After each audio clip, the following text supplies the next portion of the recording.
Atlantic Ocean just beyond the Strait of Gibraltar. But far beneath the waves and mankind's ability to reach rests the lost city of Atlantis. Appearing as a majestic domed city on the ocean floor, Atlantis exemplifies splendor and beauty. In the center of the city is a raised castle, its opulence outshining the rest of the city.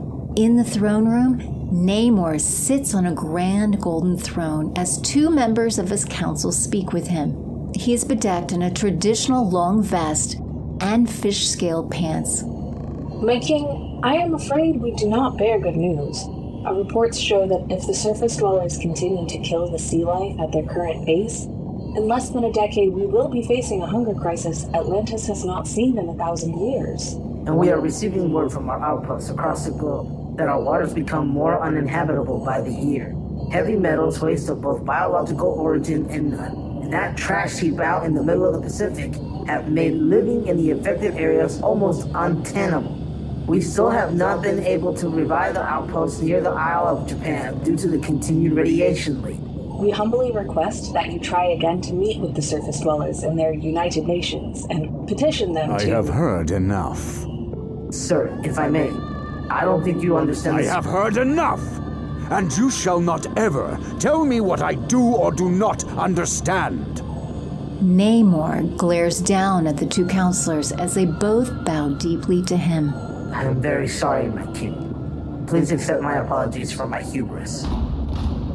Before Namor can respond, the closed doors to the throne burst open and in swims a large Atlantean man, flanked by two soldiers.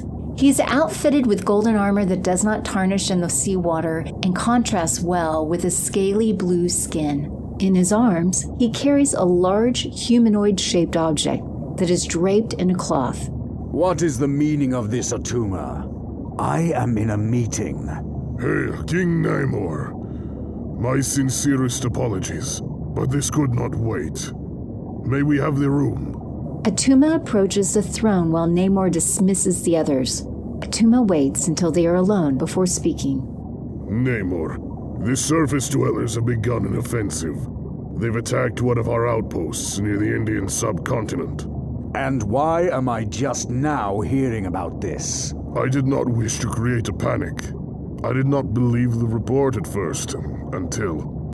Atuma sets the bundle down at Namor's feet and uncovers it to reveal the body of a mutilated Atlantean woman. Her body has been riddled with bullet holes. There is a horrible chemical burn running from her torso down her legs, and she is missing her right arm at the shoulder as evidence of being near an explosion. And we are certain the surface dwellers attacked. Last I checked, they did not have the weaponry to penetrate our shields. They attacked during maintenance of the shielding. We do not use bullets, sir, or chemical warfare utilized to create fire under the waves. This was the humans. This is unfortunate, and this aggression must be met. As War Minister, I am authorizing you to recall every able-bodied soldier to Atlantis and ready them for a march on the surface. I must speak to my cousin and prepare her to hold the throne in my absence. We march on the human city of New York in 6 hours. Imperious Rex! Atuma executes an Atlantean salute, then gathers the body and swims out of the throne room. A savage, ruthless smile splits across his face as he leaves.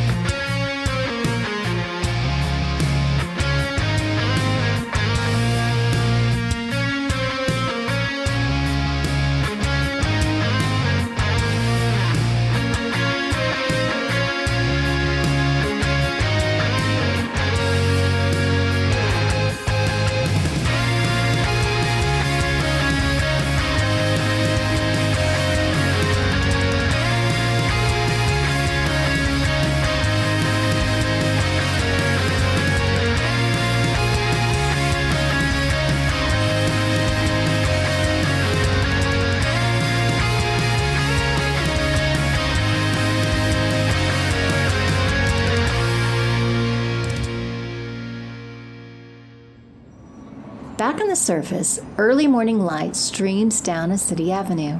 A very shabbily clothed Bruce Banner approaches one of the dwindling number of public payphones and hooks up a scrambling device to the headset. Then he places a call out to Arizona and waits as it rings.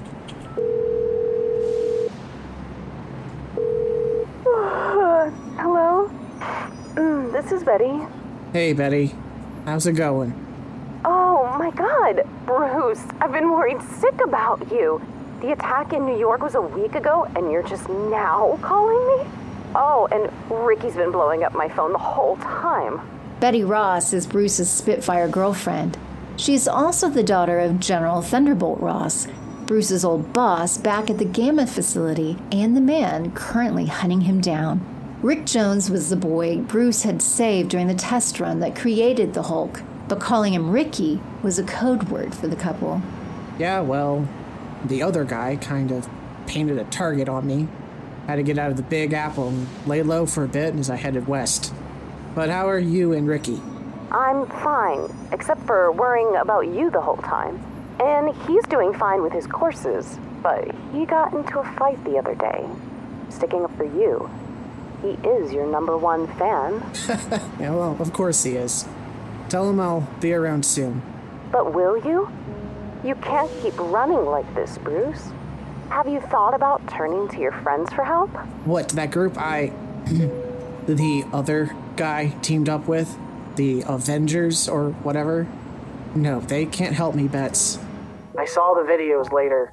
A damn god barely held his own against him. He's just too powerful. Then maybe not with your Hulk problem.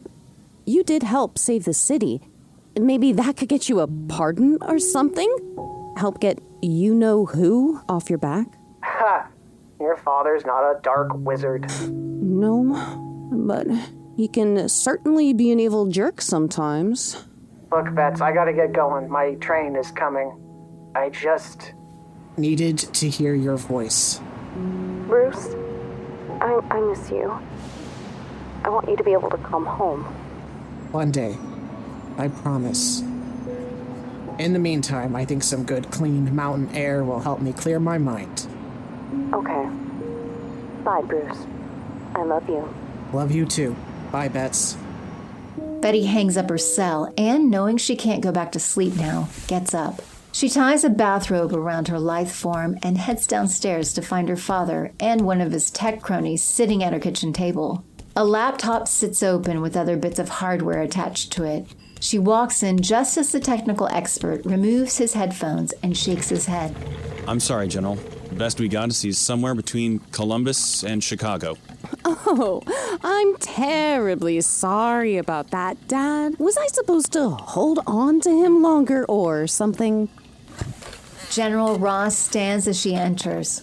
Though he's over 60 and has developed a bit of a paunch, his broad-shouldered frame and towering height is still imposing to most people. His graying mustache droops slightly into a scowl, but it quickly passes. Without a word to his daughter, he motions for the tech guy to gather his things and heads out of Betty's townhouse. Oh, good. There's coffee. What, no donuts this time? You know how much I love those little chocolate ones. They really make these early morning traces special. There is only the slightest hesitation in the general's step before he continues out the door. Betty does not even try to stop him, instead opting to pour herself a cup of coffee and getting started with her day. Yeah, I'm terribly sorry that didn't work out. I know you were enjoying the quality time as much as I was. I'm looking forward to the next one. Betty watches her father's car pull away through her kitchen window and sips smugly on her morning caffeine. Her thoughts turn to Bruce, hoping he is okay. Back at the payphone, Bruce quickly hangs up the phone and disconnects the scrambler device. He hopes the clues he left in the phone call would send the general's forces scrambling towards the Rockies or wherever. He heads away from the payphone and walks down a broken sidewalk as he makes his way back to his run-down hiding spot in Hell's Kitchen. A Above the New York City skyline, the familiar sight of Thor trailing his trusted hammer is spotted by onlookers. He is running late to a very important meeting at the newly minted Avengers mansion, which is housed in the remains of the art gallery where they fought Loki. He had to lie to Jane again about why he could not cover his shift at the office, which did not sit well with him. He lands on the small, manicured lawn of the mansion grounds just as his comlink beeps. Pleasant greetings, Thor. The team is waiting for you inside. Iron Man is anxious to get started. Tell them I'm here, Automaton. I'm in no mood for frivolities. I do beg your pardon, sir. I'm a highly sophisticated protocol program designed to help both Mr. Stark and the Iron Man when need be. I am not an automaton. What you are is a soulless machine, and I do not wish to continue this discussion. Where is the team? Thor walks through the double doors that lead into the main lobby. Construction workers and equipment move about the area. Stacks of drywall, mounds of metal wire, and various tools litter the marble floor. Even in its current half-constructed state, Thor can already see the glamour the Avengers benefactor is aiming for. It would not rival Asgard, but for a human's capability, it would do. They are on the basement level. There is an elevator to your left, sir. The team is in the room at the end on the right. It takes Thor only a moment to find the elevator and head down into the basement. He steps off into a metal corridor. Unlike the area above, this one is completely finished. The walls and the ceilings gleam under the fluorescent lighting. There are a couple of pocket recesses along the corridor as indications of other rooms. Thor walks into a room Jarvis indicated earlier and finds the rest of the Avengers suited up and standing in a large, empty room. About time you showed up. I have 3 important meetings that I need to be at for Mr. Stark. Cut him some slack, shellhead. I'm sure it's hard to tell time, wherever he goes. Yeah, that is strange. Where do you go, Thor? Jarvis loses contact with that comlink every time you disappear. Where I go is none of your concern, and I would urge you to drop the matter. I appear when I am needed, and that is all. And here I thought he was the god of thunder. More like the god of secrets. Enough. What is the point of this meeting? Don't know. Ant-Man called it. Right. First, I need to tell you guys that I've changed my code name. I'm Giant Man now. Oh, man. And I thought Ant-Man was bad. Wasp, please tell me he's not serious. I'm afraid he is. He's even having me make a different suit. Hey, I'm right here. And yeah, I'm serious. I feel it fits with... Do you have any idea how much of a pain in the ass it'll be to change that? I can't believe I spent so much time making sure they got your name right. Why are you changing it? You do the ant thing still, right? Size shifting is more noticeable. And I think it'll fit better with the likes of Iron Man and Thor. Right. Can't have the media thinking you're too girly to have a name closely associated with your girlfriends. That's not what I... Is this why I'm here? To listen to mortals bicker amongst yourselves? The 3 helmeted heroes share the equivalent of a sheepish look before Giant Man steps forward and gestures about the room. No, sorry, Thor. I called you all to show you this room. Welcome to our combat training room. I've been working with the AI Jar... He's not an AI. This? To create scenarios and holographic hard-light dummies for us to fight against. Took him a bit to render a couple villains from the news and create... Well, I'll show you. Jarvis, initiate training program 001.exe, please. Right away, sir. From above, a round metallic ball appears, then lights up. The walls, the ceiling, and the floor disappear and are replaced by a block of the city. A pair of masculine bodies then materialize at the end of the block. One is a large figure in a broken radiation suit with a glowing aura of brilliant neon green. The other is a lanky fellow in a business suit holding a ray gun. He has slicked back, black hair and a pencil-thin goatee. I recognize the large one. Radioactive man, your press called him. I fought him in China. Yep. I figured his power set would be fairly easy to program. Iron Man, do you recognize the other guy? No. Jarvis, who is this Joker? That would be Bruno Horgan, also known as the Melter. You fought him several months ago, sir. Bruno? That loser? He was the best you could come up with? Again, he had a pretty easy power set to replicate. Are you gonna ride my ass the whole time on this, or what? Oh, fine, whatever. What do we need to do to fight them? First, mind your distance. I only have a few blocks programmed, and we can't spread out too far. Second, mind your shots. The walls are energy and impact shielded, but I haven't tested them against lightning and a magic hammer. Third, the bad guys aren't forced yet. So why are we doing this now? Why not wait until it was done? I just thought... Officially bored. Jarvis, start the attack. Avengers, let's go to work. The two villains come to life and take up the exact same animation as they run towards the Avengers. Iron Man jets up several feet as Thor takes a fighting stance and begins to wind up his hammer. Jarvis pause program. The villains freeze in perfectly synchronized step. Oh, for the love of... Now what? Avengers, let's go to work. Tell me you're not serious about that as our battle cry. Well, it's the first good idea this room's had all day, Giant Man. Giant Man engages the button for his PIM particles and grows the several feet needed to look Iron Man in the eye. Say that again, to my face. Enough! God, this measuring contest has got to end. If you two can't settle this like adults, then I'm out of here. Jarvis, end program. Right away, ma'am.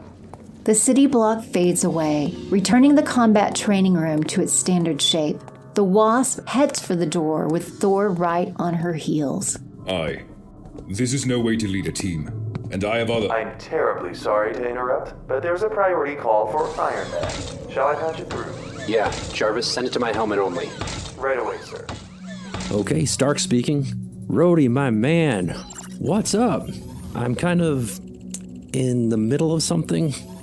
Thousands of miles away in the Arctic Circle, an African-American man is standing at the opening to a large insulated tent. This man is former Lieutenant James Rhodey Rhodes, and he has a grin that stretches from ear to ear. Tony, do me a favor. Put aside whatever blind you're doing and listen up. You need to get up here. The climate guys you sent me to shuttle around have found something. Something groundbreaking. You need to get here, like 10 minutes ago.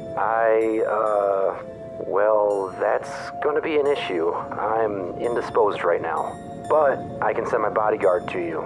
He'll get there faster anyway. And he's with the Avengers. Well, looks like I'm meeting all the celebrities today. Yeah, send them up. If they're half as smart as you say they are, we can use them here too. They'll be on their way ASAP. Thanks for the call, Rhodey.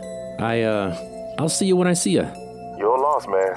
Later. The line goes silent, and Stark takes a moment to compartmentalize before engaging with the rest of the team. Okay, that was a call from Mr. Stark. He wants us to investigate something his team of climate scientists found up in the Arctic.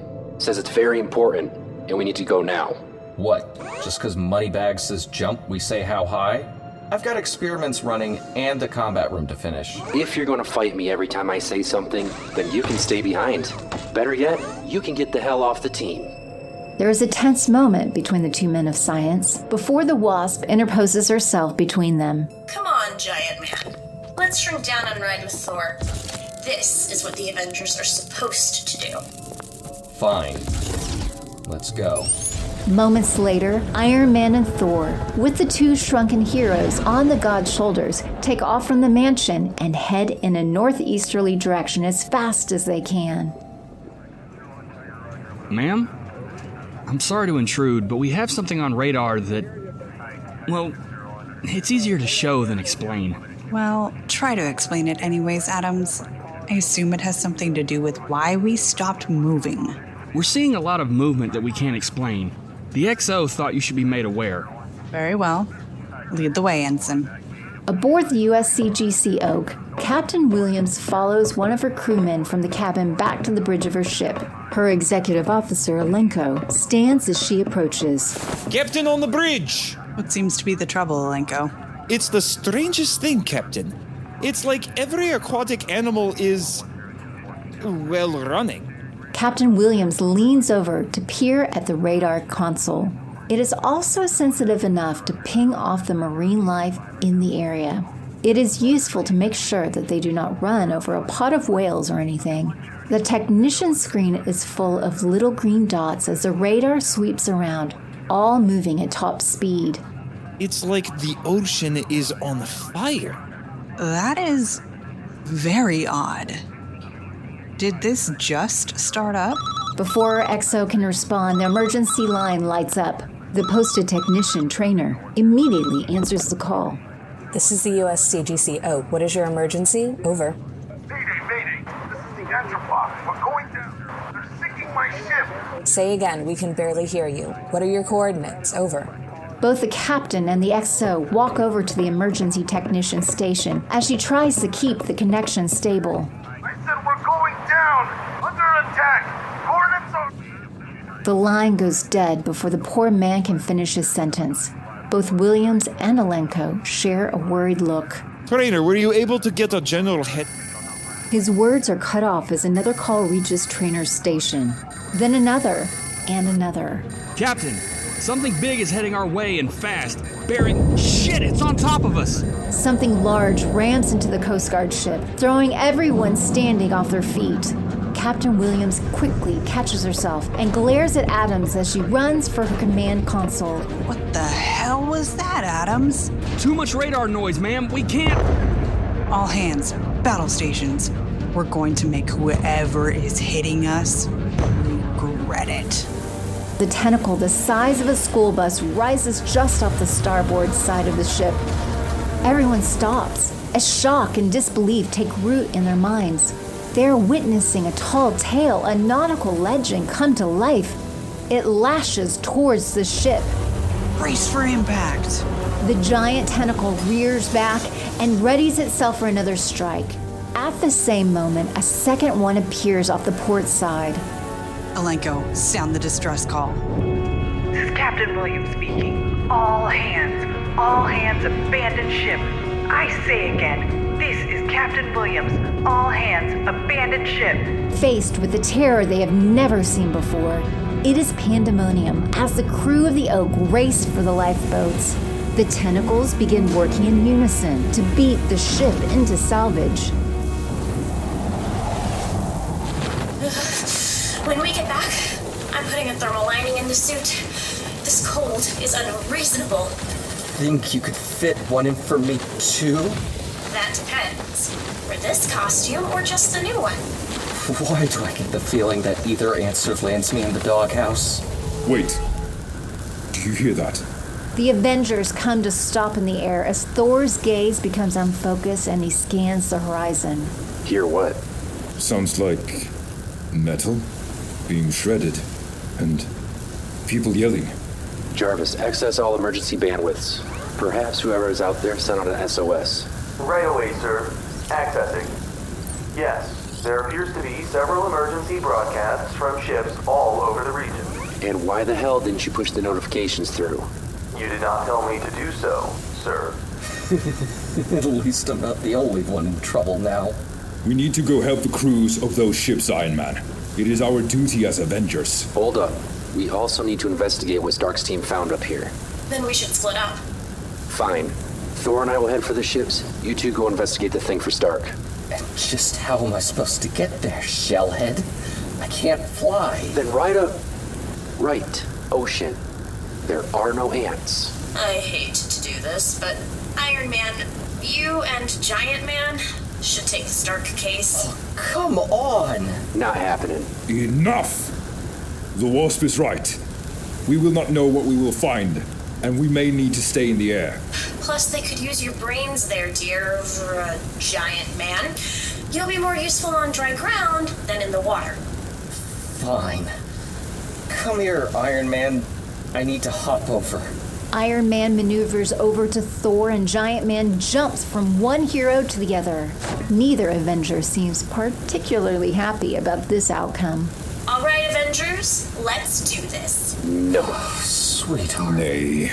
Oh, shut up.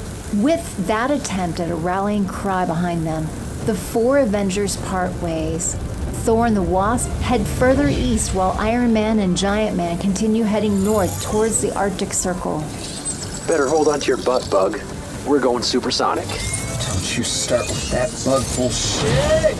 A series of small flaps open around Iron Man's shoulder blades to reveal a set of additional thrusters that light up. Giant Man barely has time to find a recess before he is plastered against Iron Man's armor by the G-forces. Though it feels like an eternity to Giant Man, in moments the pair arrive at the Stark scientist's makeshift compound. It is a grouping of tents of various sizes with a Stark Quinjet parked off to the side. Rhodey steps out of the tent to greet them. Funny. I thought Tony said you were with the Avengers. Whoa! He is. Well, at least some of us. Hi, I'm Giant Man. I'm the leader of the team. Leader? You couldn't lead ants to a damn picnic. Wait, I thought you were Ant-Man. It's a whole thing. Now, what do you have for us, Rhodes? Right. Come this way, gentlemen. Rhodey leads the two men into the medical tent. It is large enough to hold 3 or 4 patients, should there be a need. The bed in the furthest corner has 2 scientists hovering around it, obscuring a covered humanoid form in the bed. A 3rd scientist is standing over a large, disc-shaped object, which immediately draws Iron Man's attention. He walks over to it. Jarvis, what am I looking at? Analyzing. This is rather peculiar, sir. This appears to be made of vibranium. That's not possible. The Wakandans haven't opened their borders since World War II. It's impossible to get. That time frame would match the last time the United States government had access to the metal. Most of the reports are redacted, but from what I can deduce, this object matches an experimental device created and used by the U.S. Army. Hey, Iron Man, you, still with us? Yeah, I'm right here. Jarvis was just telling me about this object. Rhodes, where did you guys find it? We came across the cockpit of an old plane. Some sort of proto-jet buried in the ice. Nothing we weren't expecting, as there had been other parts collected earlier. Ice guys said the area's age was about 70 years. Something about carbon levels or whatever matching wartime output. Okay, but that doesn't tell us where you found it. I'm getting there. It's the best part of the story. Hey, you two, step aside. Let the Avengers see what we fished out of the ice. The 2 scientists step aside and leave the tent. On the bed lies a large blonde man, dressed in an odd set of army fatigues mixed with a red, white, and blue motif. He is also covered in thermal heating blankets and monitoring equipment. He is ghostly pale. Ice still clings to his uniform and hair. There is the slow, steady movement of his chest rising and falling. Both Avengers slowly approach the bed as Giant Man checks out the monitoring equipment. You found it with him? What is he, ice climber? Lost hiker? If he was a hiker from 1944, sure. I'm sorry, what? We found the shield on him, in the cockpit, covered in ice. That's impossible. I know. Hear me out, though. We had a legend in the Marine Corps about a man that could do improbable things. A super soldier, if you will. They said he let the government do some weird experiment on him. After that, he could bend steel with his bare hands, beat 100 men without breaking a sweat, do all kinds of crazy shit. Sounds like a bunch of soldier talk, I know, but they said he disappeared during the war. And you think it's this guy? Rhodey hands Iron Man a pair of old dog tags. Pulled those off of him when we could. Hey, check the name. Hell, check the style. Haven't seen dog tags like that outside of a museum. Stephen Rogers, 549-85870. Is that supposed to mean something to me? To anyone with military experience, yeah. That was the name of the man they called Captain America. The 2 Avengers turn back to the mystery man as the heart monitor starts spiking. He twitches once before his blue eyes spring open, and he takes a haggard breath. Bucky. Back in New York City, a U.S. Customs agent is making his normal rounds on the docks. He is staring off into the horizon, enjoying the way the afternoon light plays across the water before something odd catches his eye. It is a rolling wave that is moving against the current. He watches as several large vessels burst out of the sea and come speeding up to the docks. The agent reaches for his radio. We have multiple unknown bogies approaching the docks. I need backup ASAP. How the hell did this happen? The agent takes cover behind a large shipping container as the vessels beach themselves onto the concrete docks. The lead one opens by dropping a ramp, and Namor steps out, alone. He is unarmored, save for the match set of golden bracers and greaves. The agent pulls a sidearm and steps out to speak with the invader. Turn back now. Get back in your ships and get the hell off the docks. You are trespassing on U.S. soil. No one threatens Namor. With blinding speed, Namor dashes towards the agent. He slaps the gun from the man's hands easily, but carefully as to not hurt the man. Stunned, the man looks up at the king and backs up. I do not wish to harm you, but I am here to conquer. If you fight, you will be killed. Now, stand aside and make way for Namor, King of Atlantis, Imperius Rex! At his words, the ramps for the other ships begin dropping. Masses of Atlantean soldiers start marching out in formation. Atuma and several high-ranking counselors appear out of Namor's vessel and approach him. One of them presents Namor's trident to him, which he takes. What is your name? Rusty McClure. Very well.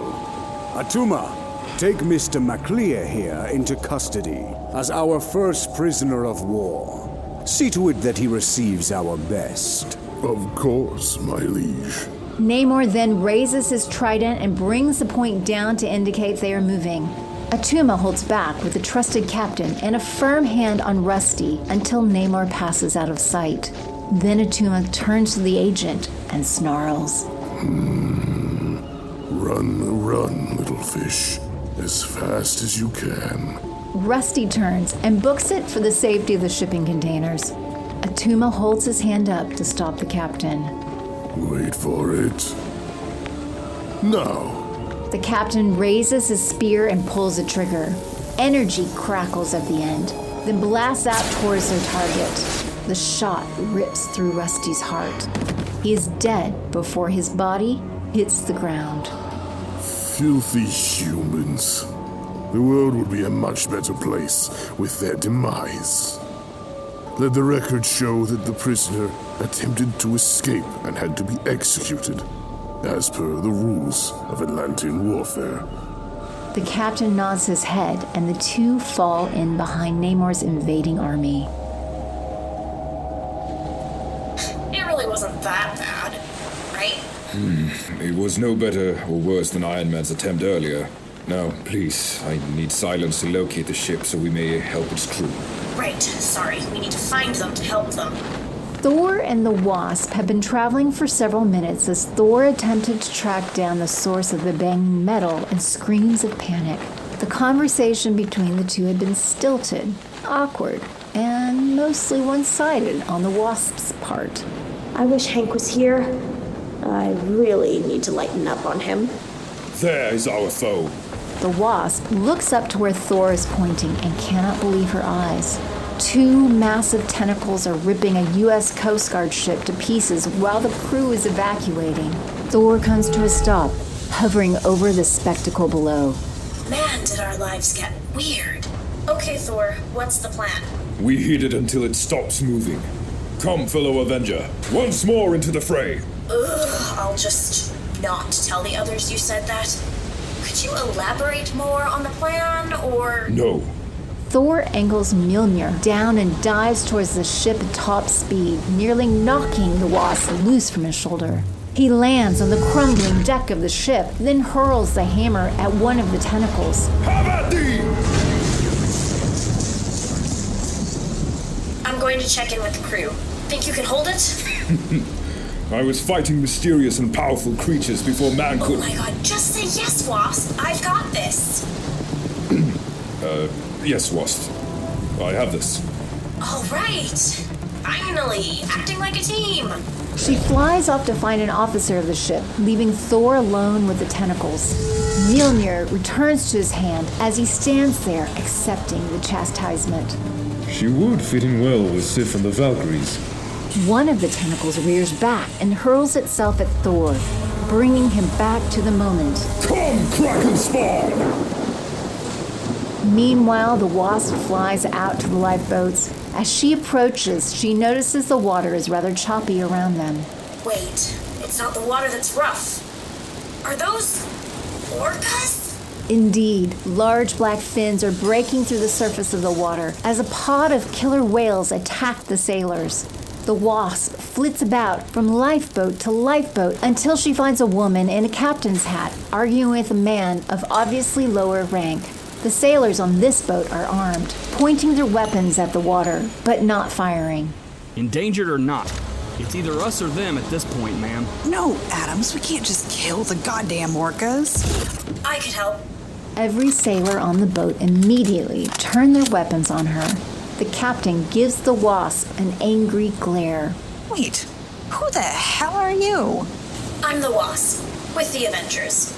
We saved New York City last week. Maybe you've heard about it? No, what you are is a freak citizen in a mask in the middle of a military operation, which puts you under arrest. I'm with the Thunder God up there. I am here to help you. Don't care and don't need it. Alenko, take her. No, I don't think so.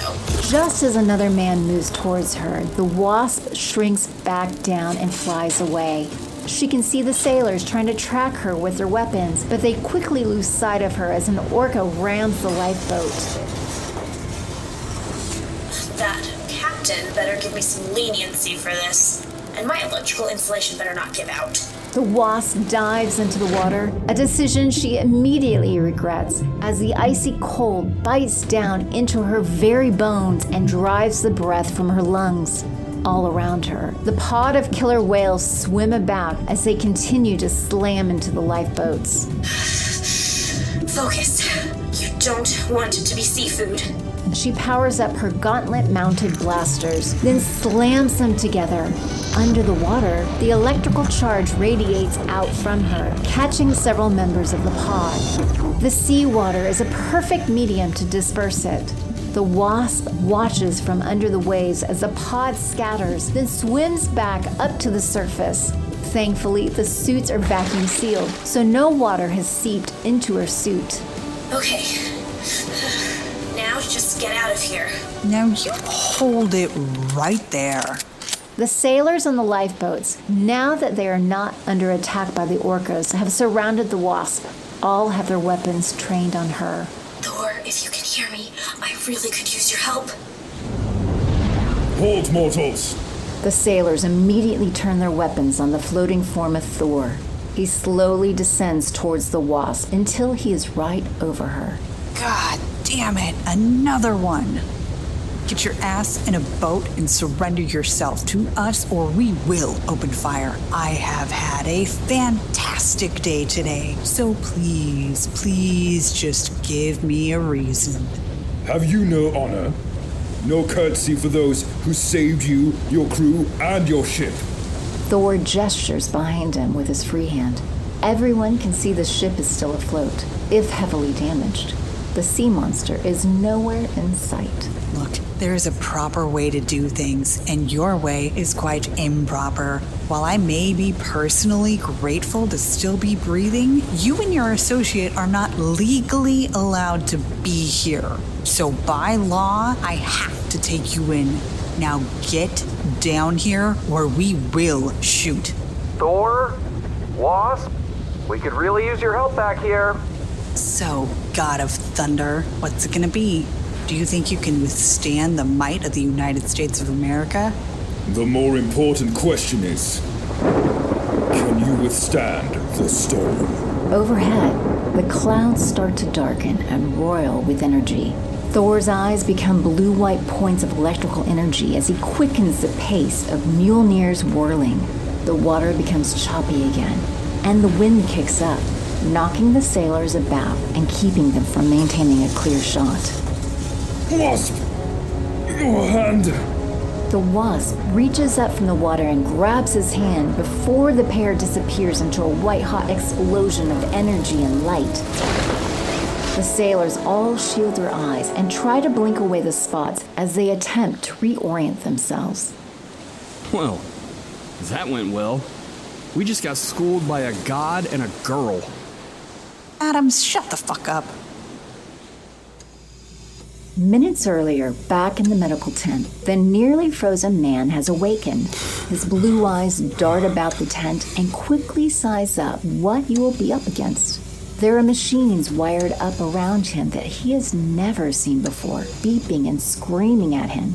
A man in a silver helmet and a red and black jumpsuit approaches him, flanked by a red and gold automaton with a glowing core and a man with a dark complexion in odd clothing. But there is no one with any allied insignias, which can only mean one thing. He starts testing the restraints on him. All right, Rogers. Let's get out of here. Whoa. Hey there. You need to calm down. Captain America breaks through the simple leather restraints, holding him to the makeshift bed, and tosses aside the thermal blankets before leaping towards the approaching man. I don't think so, Kraut. Just before Cap's fist can connect with the man's helmeted head, he vanishes. The automaton jukes to the side and puts both hands out. The center of both palms hum and glow with the same light as its core. Dude, chill. Did you hear what he called Giant Man? He thinks he's still in the war. Then I guess we'll have that conversation the hard way. Giant Man reappears as he manages to catch Captain America with an uppercut. Captain America stumbles back and reassesses his situation. He realizes the silver-helmeted man does not disappear. He can change his size. He sets aside the absurdity of that as he spies his shield across the tent. A plan of attack begins to form in his head. The only conversation you'll have is with the Fuhrer. When you tell him you almost captured me. Cap feints a jab towards this giant man, anticipating his shrinking act. Cap kicks quick at where the man has been standing. He feels something impact with the tip of his boot. An instant later, the shrinking man reappears as he crashes into the ground. But Cap has already moved on to the automaton as he flings himself towards it. He wraps one wrist with part of the restraint he had on him, grapples it, then tosses it over his shoulder. It hits the ground with a heavy thud, letting out a very human-like grunt of pain. Damn, he's fast and strong. Thor? Wasp? We could really use your help back here. Cap rounds to square off with the last man, but he just throws up his hands and backs away. Whoa, no way, man. I'm not tussling with Captain America. I like my nose just the way it is. You want to run?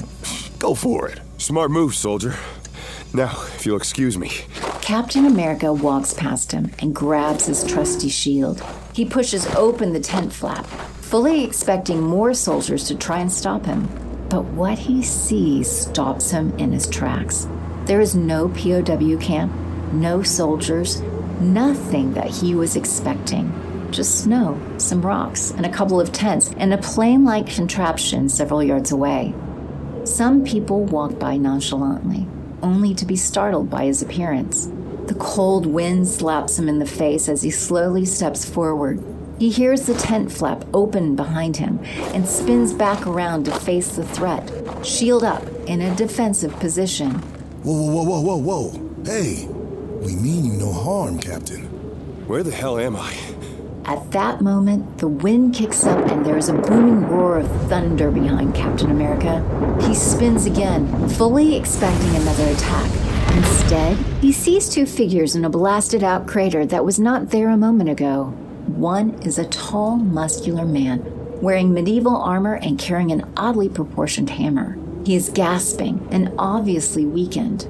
He is being supported by a lithe, dare he say attractive woman in a form-fitting jumpsuit and helmet, like the shrinking man's outfit from earlier. She levels her free arm at him. Smoke is pouring out of a contraption on her wrist, but he can tell by her stance she is not concerned about it. Who the hell are you? Ma'am? Do you need to, put on some clothes? Do I what? And did you just ma'am me? The other two strange beings bound out of the medical tent finally. The one called Giant Man does not shrink this time, but instead grows to an incredible height, apparently living up to the title. The automaton also takes flight, while many devices appear from the thing's body, all pointing at Cap. We're not your enemies, but I will put you back on ice if you don't calm the hell down. Captain America falters for the first time since he woke up. He glances around at the strange group of people as he tries to formulate a battle plan.